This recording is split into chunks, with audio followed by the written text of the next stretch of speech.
نبی رحمت ایک صحابی حضرت کعب بن مالک، کچھ بولو ایک باری پھر بولو، اے جناب تبوک کے شریک نہیں ہوئے، باغ پکے سن، سوچیا کہ چلو جی اپنا کچھ دیر رہ جاواں، باغاں دا جناب پھل اتار لئیے پھر ٹر جاؤں گا، سواریاں میرے کل مضبوط نے، خدا دی کرنی ایسی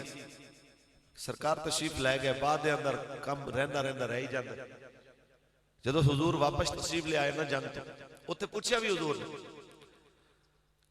کہ کعب کیوں نہیں آئے؟ خیر سرکار واپس تشریف لے آئے تے حضرت کعب گئے مسجد دے اندر، رسول اللہ بیٹھے تے کہہ رہے ہیں یا تے دو قسم دے لوگ نظر آ رہے سن مدینے پورے، یا بیمار سن یا مجبور سن معذور سن یا منافق سن، میں اپنے آپ کو ویکھدا سا روندا سا کہ میں کیوں نہیں گیا؟ حضور واپس آئے، بندے معذرت کر رہے، منافق معذرت کر رہے، جی بس یہ فلانی مجبوری سی، کسی کیا میرے ڈیڈے درد ہے، کسی کیا میرے سر درد سی، کسی کیا میرے کچھ سی، حضور سارے دا عذر قبول کر لے، چلو اللہ تعالیٰ فضل فرمائے۔ جدو اے آئے نا تو سرکار نے دیکھ کے نا مسکرائے، ہر مسکراہٹ خوشی نہیں ہوتی، ہر مسکراہٹ دے اندر رضا مندی نہیں ہوتی، کہتے ہیں حضور مسکرا کے میرے تو پوچھتے رہے جناب نو کی مجبوری سی، اس مسکراہٹ بھی حضور دا غضب جھلک رہا سی کہ سرکار دی ناراضگی نظر آ رہی سی۔ کہتے ہیں جدو سرکار نے میں نے پوچھے آؤ کی مجبوری سی، رونا آ گیا جناب کعب بن مالک نے رو کے، کہتے ہیں حضور جے میں جھوٹ بھی بولا میرے رب نے تانوں سچ دس دینا ہے، تواڈے تو تے کوئی چیز لکی رہنی کوئی نہیں ہے، حضور مینوں کوئی مجبوری نہیں سی، میں بس سستی تو رہ گیا ہوں، میں سچ اس واسطے بول رہا ہوں کہ میرے آقا جدوں تک رب میری معافی دا اعلان نہیں کرے گا ادوں تک اس وقت تک میں اطمینان نہیں پکڑا گا، میرا دل مطمئن نہیں ہوئے گا۔ میرے آقا فرماندے نے جے تو مینوں دعا واسطے کہنا میں دعا کر دیندا، جے تو اللہ کریم دے اوتے فیصلہ چھوڑیا پھر جدوں تک وہ دا فیصلہ نہیں آئے گا اسی تیرے نال بولاں گے نہیں، کہندے مینوں منظور ہے، مینوں منظور ہے۔ میرے آقا نے فرمایا اج تو بعد دے نال بولنا کسے نہیں، اج تو بعد دے نال سلام کسے نہیں لینا، اے سلام دا جواب کسے نہیں دینا، تے چپ کر کے گھر آ گئے۔ حضور نے ایک بندے نو فرمایا اونوں کہ اپنی بیوی نو بھی گھروں بھیج دے، جدوں اے پیغام لے کے قاصد آیا، عاشق وڈی گل کر دے نے نکی گل نہیں کر دے، جدوں قاصد نے کیا حضور نے کیا بیوی نو گھر بھیج دے، تے انہاں کے اے نہیں آکھیا کہ دیکھو جی اینوں تے رہن دیو، بلکہ آندا حضور تو پوچھو اونج بھیجنی ہے کہ طلاق بھی دینی ہے؟ حضور ویسے بھیجنی ہے کہ طلاق بھی نالے دینی ہے؟ آقا کہتے ہیں نہیں نہیں طلاق نہیں دینی ہے، ویسے بھیج دے اپنے ماں باپ دے گھر چلی جائے۔ جناب اعلیٰ 40 دن گزر گئے، 45 دن گزر گئے، 50 دن گزر گئے، کہتے ہیں میں جانا وا حضور دے پیچھے نماز پڑھنا وا، تے میں جس ویلے جناب اعلیٰ نماز دے وچ حضور نگاہاں پھیر کے نظر چرا کے ویکھنا وا، تے کہتے ہیں جدوں میں ویکھنا حضور نہیں ویکھدے، لیکن میں محسوس کرنا جدوں میں جناب اعلیٰ نہیں دیکھنا سرکار اپنی نگاہ مبارک پھیر کے مینوں ویکھ لے۔ جے میں ویکھاں تے او ویکھے نہ گی، تے جے میں نہ ویکھاں تو ویکھے کتھاں لے نصیب میں ایسے میرے ویکھن دے وچ ویکھے۔ اس ویلے جناب اعلیٰ کہتے ہیں 50 دن گزر گئے، ایک دن بازار گیا میں مدینے دے اندر میں جنہوں سلام کرا، جناب میرے سلام دا جواب کوئی نہ دے، ایک بندے نو میں کہا کیا تینوں نہیں لگدا میں مسلمان ہوں، تو میں نو منافق سمجھنا یار،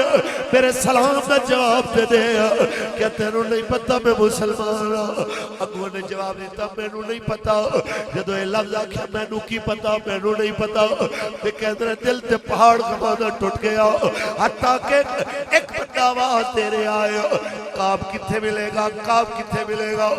لوگا اشارہ کیتا میری آل او ہے کعب میرے مل کے کہنا جناب سائیڈ تے گل کرنی ہے. ایک پاسے لے جا کے کہنا آیا میں روم دے بادشاہ دا قاصد ہاں, روم دا سفیر ہاں, او دا ایلچی بن کے آیا. روم کس علاقے نو آج پورا یورپ اے سارا اس وقت روم کہلانا سیا. اے سارے یورپ دا ایک کو بادشاہ کہنا ہی میرے جناب آلہ یورپ دے بادشاہ نے بھیجے آیا کہ میں جناب نو جا کے آکھا سانو پتا چلے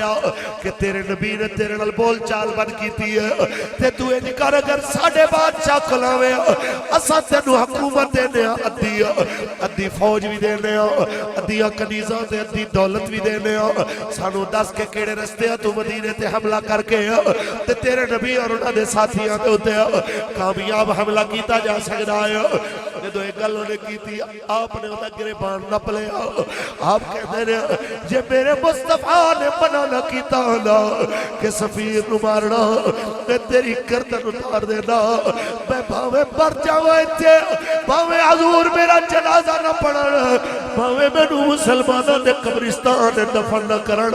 میں پھر بھی حضور دا غلام ہی ہاں میں پھر بھی جگہ نہیں بدلنی ہاں پھر بھی میں تیرے وال نہیں آواں گا پھر بھی میں تیری جانب نہیں دیکھاں گا. ایک کہہ کے کہتے میں گھر آیا آج مسجد جاؤں دی ہمت رہی ہوئی آج جماعت نماز پڑھن دی ہمت رہی ہوئی آج اپنے گھر دی چھت تے بیٹھ گئے مغرب بھی اتھے پڑھی عشاء بھی اتھے پڑھی ساری رات روندے گزری. یا اللہ تو تے جاننا ہے میرے دل وچ کدی تیرے حبیب دے بارے چ بدگمانی نہیں آئی. میرا کون ہے جو میری گواہی دے گا میں سچا ہوں تیرا کون ہے جو میرے بارے دسے گا کہ میں تیرے حبیب سچا عاشقاں سچا غلام سچا مسلمان مومن. جناب اعلیٰ رونے رونے رات گزر گئی فجر دی اذان ہوئی اتھے نماز پڑھی کہتے ہیں جناب اتھے بیٹھا میں رو رہا ہوں رات گزر گئی حتیٰ کہ جناب اعلیٰ مسجد نبی علیہ پاسوں آواز آئی ہے کعب تینو مبارک ہوئے کعب تینو مبارک ہوئے. اتنا لفظ سن کے حضرت کعب سجدے بچ گر گیا کہہ رہے یا اللہ تیرا شکر ہے یقیناً کوئی اچھی خبر ہی ہوئے گی. جدو بندہ آیا کہہ رہے تیرے بارے چا اللہ کریم نے آرڈر بھیجے رہا جلدی جا سرکار بلا رہے ہیں جیبہ بھریاں درہم و دینار نال پیسے نال جیبہ بھریاں ہوئیاں کہ قمیضے میں جلدی جلدی اتار کے انہوں دے کے کہنے حالے اے رکھ لے باقی حضور تو پوچھ کے خوشخبری لے کے باقی بھی انعام دے آگا تینو میرے واسطے اس نالو وڈا انعام کوئی نہیں کہ اللہ پاک میری گواہی دے دے میں منافق نہیں میں حضور دین نہ غدار نہیں او مسلمان جدو سرکار دی بارگاہ میں چاہے تے رسول اللہ نے جناب اعلیٰ اللہ دا حکم جناب سنایا رب کریم نے جناب اعلیٰ آرڈر سنایا کہ مالک کریم نے جناب انہاں دی توبہ نو قبول فرمایا. اس وقت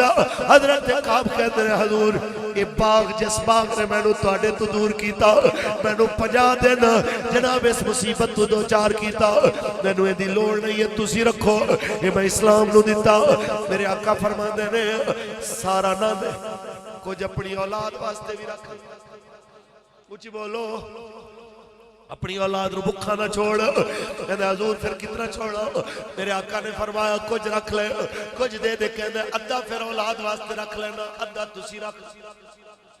کچھ بولو. حضرت کعب نے 10 چھوڑے کہ ادھی حکومت دی آفر ٹھکرائی جا سکتی ہے لیکن رسول اللہ نال غداری